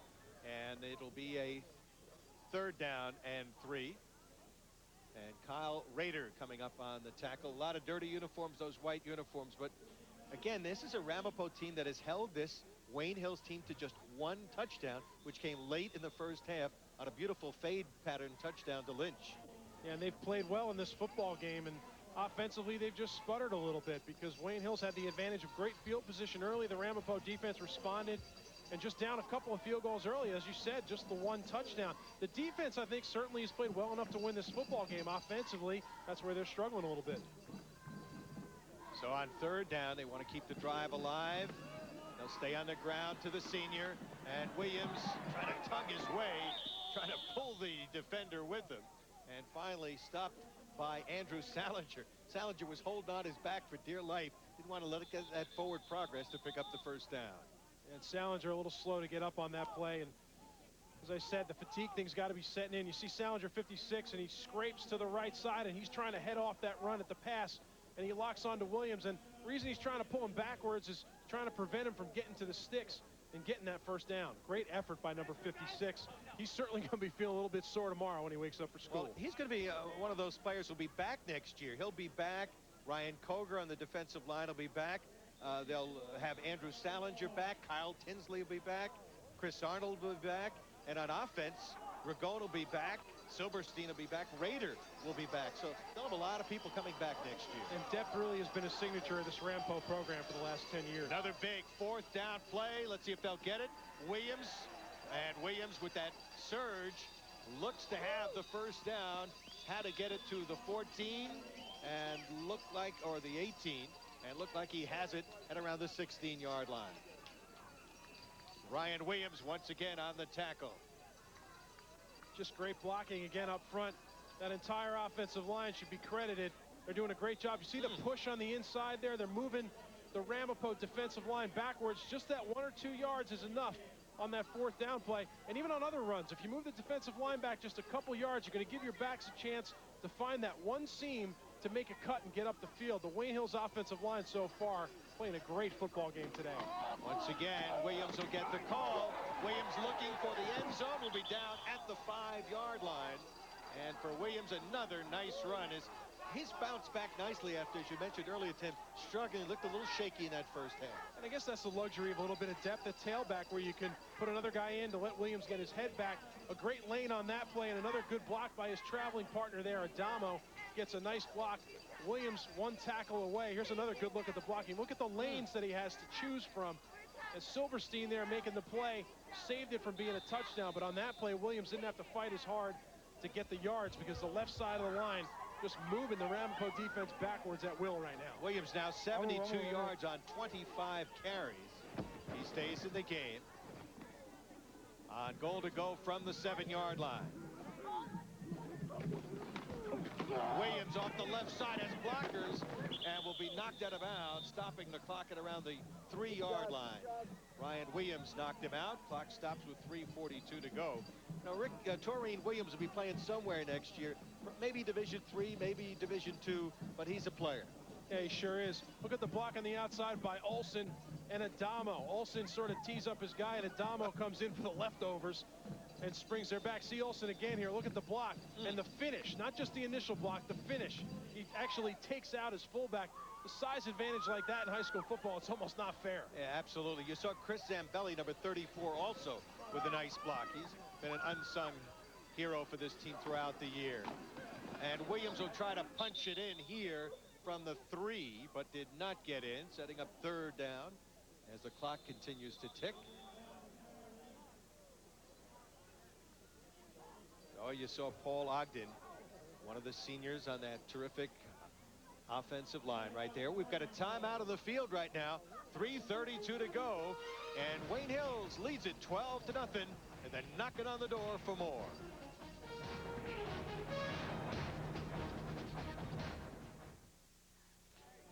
3:32 to go, and the lovely picture here in Wayne, New Jersey. They're really enjoying it as the club leads it.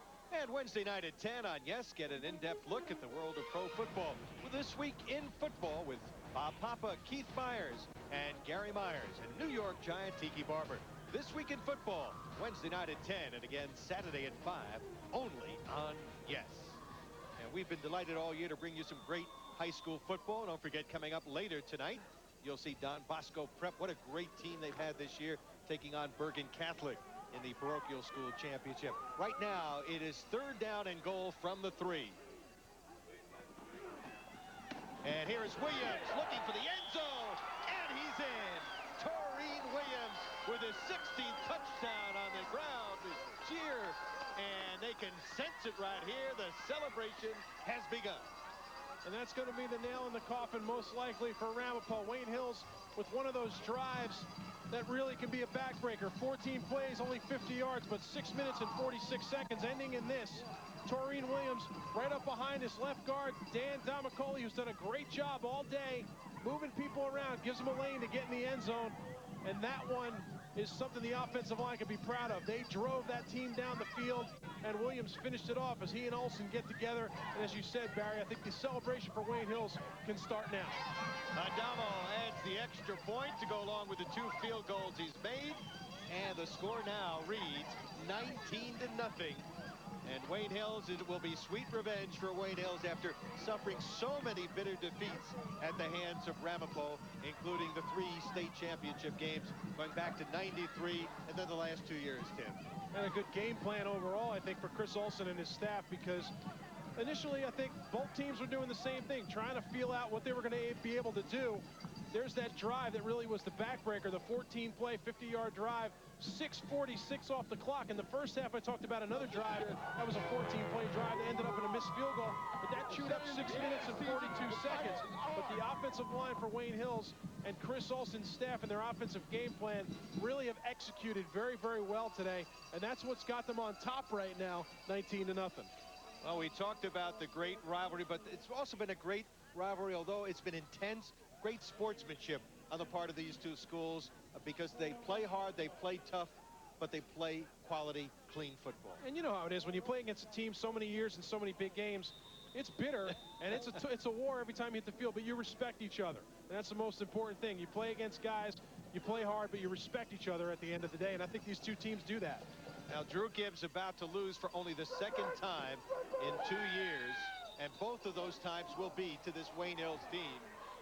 And we get a flag on the play with 3:22 showing on the clock on the kickoff return. And that penalty is going to be on Wayne Hills, and a penalty you really can do without. It's going to be a personal foul on number 20, Pete DeChico. He came in sort of late around the pile there, and a block in the back, actually. It's going to cost Wayne Hills, but again, those are penalties. I wonder if Chris Olsen even noticed that penalty got called right now. I don't think he's thinking about that right now.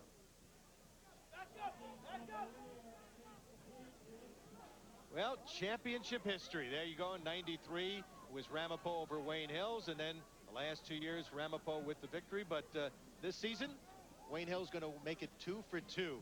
Ironically, Tim, the only losses that Wayne Hills had suffered over the last 3 years have been to Ramapo, and vice versa. The only losses for Ramapo to Wayne Hills as well. Monahan from the shotgun, or rather Segreri. San Giorgi's pass incomplete. As he was trying to go, they rule it incomplete. They didn't want a lateral. Shake it up on the play was this sophomore who's going to be back next year, Luca Ragone. It's been a tough day for Luca. They did not let him get away at all today.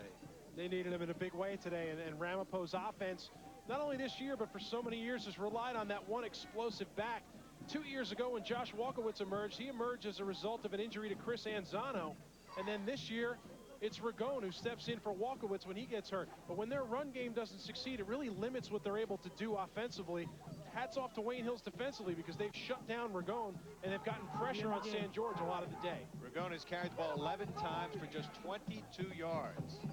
And look at Monahan. He's in trouble and taken down. 3 men coming in. Adamo was one of the guys, and Chaz Lynn was there. And fittingly, it was Mr. Adamo to lead the charge. He's been all over the place today. We certainly focused on him a lot towards the end of the third quarter with that field goal that bounced in. And on this play, he just comes on the zone blitz and chases down the quarterback, and then he's helped out by Chaz Lynn and Mike Otterbein to finish off the play. Adamo has played a great football game today for Wayne Hills. Well, he's going to leave his career here, the second leading all-time tackler behind Ryan Neal. We mentioned earlier, is a kid playing at Rutgers right now. Well over 210 tackles in his career here. That's something. Dave Adamo. 3rd and 20 from the 26. San George in trouble again. Chase to the far side. Nowhere to go, but will be stayed in bounds and got shoved down that time by Scott Possiville, the outside linebacker.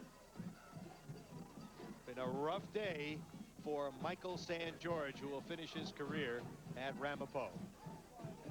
Threw for 14 touchdowns, over 1,100 yards this year. As now with 4th down and 1:55 and the clock ticking, they will punt once again. Kyle Rader standing back at around the 20-yard line. High kick, nobody back there, and they will just let this ball bounce, and Ramapo will see it die at the 40-yard line. Well, high school activity programs are considered to be an American tradition, and the state of New Jersey is proud to sponsor activities for more than 216,000 New Jersey student athletes. And student athletes and students like this enjoying the activities. The New Jersey State Interscholastic Athletic Association bringing you that message. You know, Barry, we've talked so much about the Wayne Hills offense. There's probably going to get some reserves in the game right now and spell some of the guys who played most of the day, but their defense really did a very good job as well most of the day. How about Ramapo's offense in the second half? Negative 27 yards. Coach Olsen right now, I hope he's paying attention, because he's about to get dunked to celebrate his first state championship, which I know for a long time after talking to him this week, he's really been after trying to get that first win. He'd won state championships elsewhere, but not here in his 17th year, and they missed him. I'll tell you what, he may think he's getting out of it, but he's not getting out of this one, whether it's cold or not. he certainly deserves that Gatorade shower. All right, Nick Wurzel was hanging on to that Gatorade as Monahan takes the knee, number 16 there. And also Joe Giampapa, number 1 right there. Number 69, Samuel Asner. So what's supposed to happen here, Barry, is his son is supposed to go up and hug him and say, Dad, congratulations. And while he's hugging him, you sneak up from behind him, and then you douse him with the Gatorade. And that's his young son there. Yep. Another player in the making, perhaps. Absolutely. What a picture tells 1,000 words. Chris Olsen, it'll be his 129th win at Wayne Hills, 160th in his brilliant career. Now, once again, Monahan takes the knee, and the Wayne Hills drought is going to be over. 0 for 7, and they're motioning. Let's get the replay right here, see what happened to... there's Chris Olsen. Well, he knew it was coming, and he took it anyway. He's got to celebrate the right way. First, he told his guys when they stuck up behind him, hey, guys, it's too cold for that. But he was going to get it anyway. And you know what? Chris Olsen deserves it. He's put in a lot of time coaching these kids. And at this level, football is an extracurricular activity. It's not a job. Coach Olsen takes time out of his family to spend with these kids. And you can't want it for any more. A guy like Chris Olsen deserves it. And the celebration has begun. We did it, Coach! We did it! We did it! We did it! We finally did it, Dad! We did it! Tears of joy. We did it. And they did. And Chris Olsen and the Wayne Hills Patriots go out winners. Tim, what a finish for a great career as Wayne Hills gets off the schneid. It's like all the best have ever done. You go out on top, and that's the only way to go out. You see Greg Olsen there. He's on the phone probably talking to his brother, Chris Olsen, out at Notre Dame saying, hey, man, I can't believe you're taking final exams and you didn't come back to see Dad and I win the state championship. Years ago, Barry, you wouldn't see a player on a cell phone calling his brother out at Notre Dame. Technology, taking advantage of it. Congratulations, Chris Olsen. You guys played a heck of a game. Well, the emotions are on the face, etched on the face of Chris Olsen as the celebration continues. Both teams will now line up to shake hands as Chris Olsen is congratulated by the Ramapo players. Back with our recap, finish it up. Right now, Wayne Hills, the champions of Group 3.